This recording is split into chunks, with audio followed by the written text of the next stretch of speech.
Eu vou contar 4 situações curiosas que aconteceram aqui na clínica. Então hoje é dia da fofoca. E se esse quadro der certo, a gente vai criar mais conteúdo nesse sentido. Então aproveita, já dá seu joinha, se inscreva no canal, mete o dedo no sininho, compartilha esse vídeo. Vem fofocar comigo. Oi pessoal, eu sou a Maria Cecília, sou psicóloga pós-graduada na área da sexualidade. Que bom que você tá aqui, né? Vou compartilhar com você 4 historinhas, que são historinhas que dizem muito, tá? Da clínica. A primeira situação é a presença de importunadores sexuais nas sessões de terapia. É bem comum, tá, gente? Parece bizarro, mas ainda é comum homens que me buscam porque eles estão me fantasiando, porque eu sou uma sexóloga. Então eles entram na sessão tentando me conquistar, tentando me seduzir, com aquele discurso de grandiosidade, de quem pegou, de como é que pega. Então a pessoa fica patinando na sessão, tentando encontrar um jeito de me conquistar.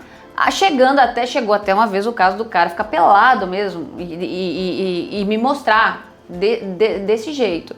É claro que quando isso acontece, quando a pessoa tá a fim de fazer terapia, esses caras não engajam na terapia, eles vêm mesmo com um propósito erótico. Só que isso geralmente, quando eu percebo, isso é conversado. Eu falo, olha, se você estiver só me erotizando, a terapia não vai funcionar e tal. Mas muitos acabam dando voltinhas e acabam insistindo, inclusive com mais de 3 sessões, tentando ali me provocar de alguma forma num lugar erótico.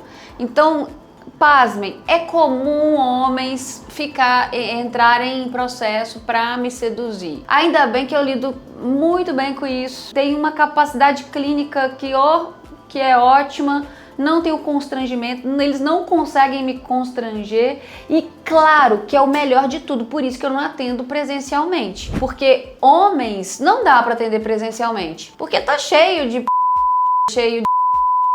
pessoas que trabalham a sexualidade, principalmente eu sendo uma mulher, de uma forma abusiva, violenta, mostram, né, esse lado da sexualidade que pode ser prejudicial a mim. Um dos motivos, se você me perguntar, um dos motivos que não atende presencial é por causa disso. Sim, eu tenho medo. E apesar que a minha clínica ela é bem dividida, ela tem tanto metade homens, metade mulheres.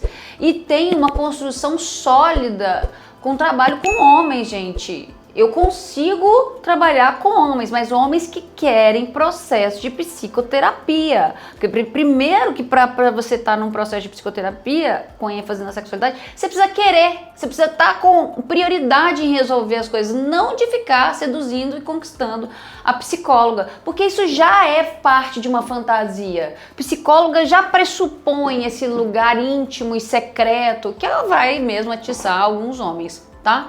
Então, isso é bem comum, muito mais recorrente do que vocês imaginam. Um outro caso curioso que eu fiquei muito reflexiva foi que uma moça me procurou, ela tinha uns 26 anos, ela era virgem e ela queria resolver essa questão da virgindade dela. Bastou uma sessão, na outra sessão ela já chegou, ela já tinha transado. O que me fez pensar que o quão a sexualidade é tabu e uma pessoa se sente tão oprimida em relação ao seu desejo, que não tem coragem, que o fato dela simplesmente ter falado numa sessão de 45 minutos já validou para que ela fosse atrás do seu desejo. Não fui eu que fiz isso, foi o fato dela ter se libertado de algo que estava pesando nas costas dela. Você já parou para pensar isso? O quão você carrega os seus segredos, as suas vulnerabilidades dentro de você, o quanto você não expõe.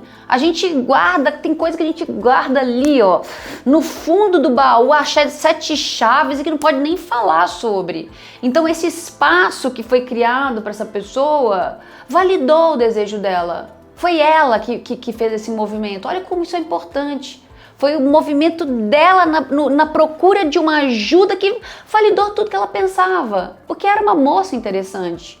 né? Só não tinha tido coragem mesmo. Então, isso é importante para pensar qual que é a função de uma psicóloga com ênfase na sexualidade. Às vezes é isso, o processo às vezes ele é rápido assim, ou às vezes, como de costume, vai demorar muito mais tempo, tá? Um terceiro caso que me trouxe muita alegria, esse eu tenho muito carinho, porque foi um caso com um final muito feliz.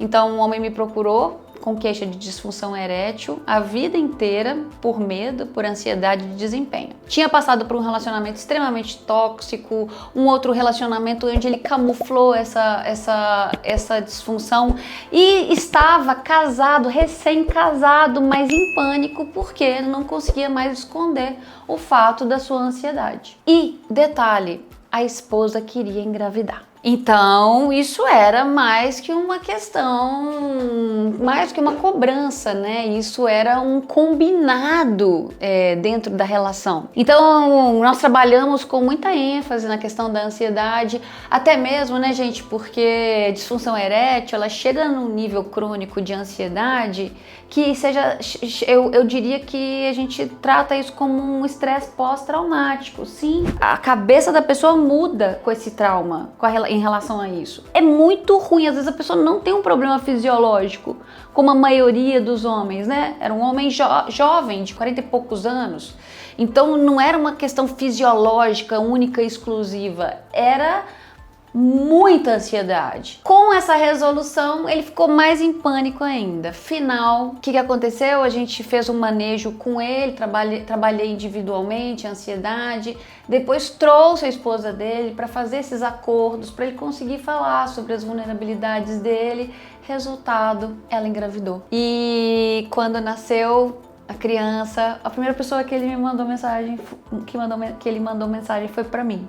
Então tenho que ficar feliz com isso, né? Tenho que agradecer essa oportunidade que a vida me dá de encontrar pessoas que eu consiga contribuir.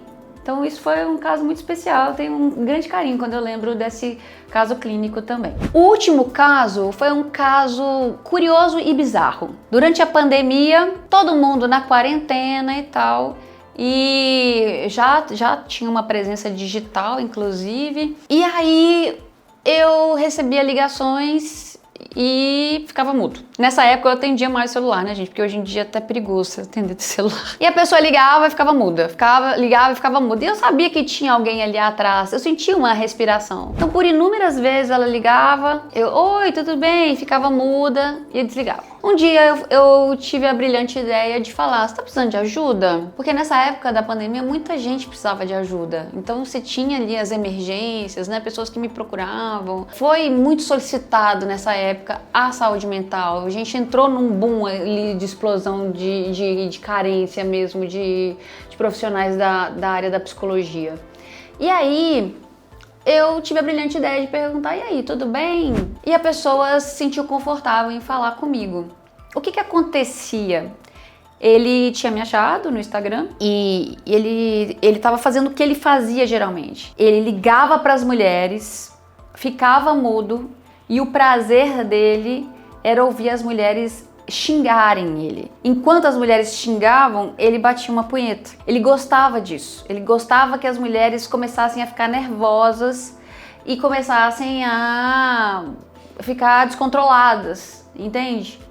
E ele disse que ele estava escalando nisso, que ele já passava muitas horas fazendo isso, que ele já não estava namorando com a mulher, que ele já não estava conseguindo, que estava ficando de uma maneira compulsiva que ele não conseguia controlar. E é claro que ele tentou fazer isso comigo, né? Mas eu acho que a compulsão, quando é assim, a compulsão, gente, é escala mesmo, é um negócio vertiginoso.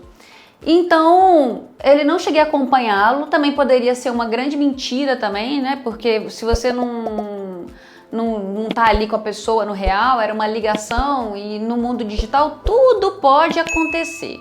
Inclusive gente te trollando, gente fazendo hora com sua cara, é o que mais tem. Mas eu acreditei, porque ele, do jeito que ele falava, eu percebia um sofrimento significativo. E isso é possível, né? Dentro dos transtornos parafílicos, a gente entende que um comportamento assim, ele vai escalando num grau onde a pessoa tem um sofrimento muito significativo, tá? Então, foi muito estranho essa fantasia, esse tipo de comportamento. Também não soube mais o que aconteceu com a pessoa e tal, mas são comportamentos que podem acontecer dentro desse espectro das parafilias ou dos transtornos compulsivos e os transtornos parafílicos, tá? Deve ter conteúdo aqui no canal sobre isso que eu acabei de te explicar, senão não vou estender aqui para não ficar muito longo, tá? Eu falo isso, gente, eu conto essas histórias para exemplificar, né? Desde coisas bem leves, bem positivas, até comportamentos muito estranhos, que tudo isso pode ser tratado aqui em setting terapêutico. O mais importante, às vezes a gente protela muitos anos a buscar uma ajuda em saúde mental e a gente está vendo esse boom aí de adoecimento na saúde mental. Não deixa para amanhã o que você pode fazer hoje. Então, buscar profissionais, tem profissionais de diversos valores, inclusive, porque isso, desde alguém que não tem a experiência que eu tenho, mas está começando, mas pode ser interessante. Então, é importante você se mobilizar, seja também um acolhimento, algumas associações. Esses dias eu postei sobre saúde mental no SUS, né? O SUS agora vai ter o acompanhamento de saúde mental, que já tinha, mas em grupos, né? Agora em São Paulo, por exemplo, eu sei que tem um acompanhamento psicológico. Então veja bem, além disso, várias associações, vários lugares que você pode dar um Google e buscar na sua cidade aí uma referência, um CAPS, né? Alguém que possa te ajudar. Não deixe de procurar um profissional habilitado, claro, com CRP, alguém que estudou psicologia, alguém que está habilitado no Conselho Federal de Psicologia ou Conselho Regional para te ajudar, porque senão só vai te destruir, tá? Fica procurando essas terapias aí que a gente não sabe de onde vem aí não, que isso aí mais destrói do que te ajuda.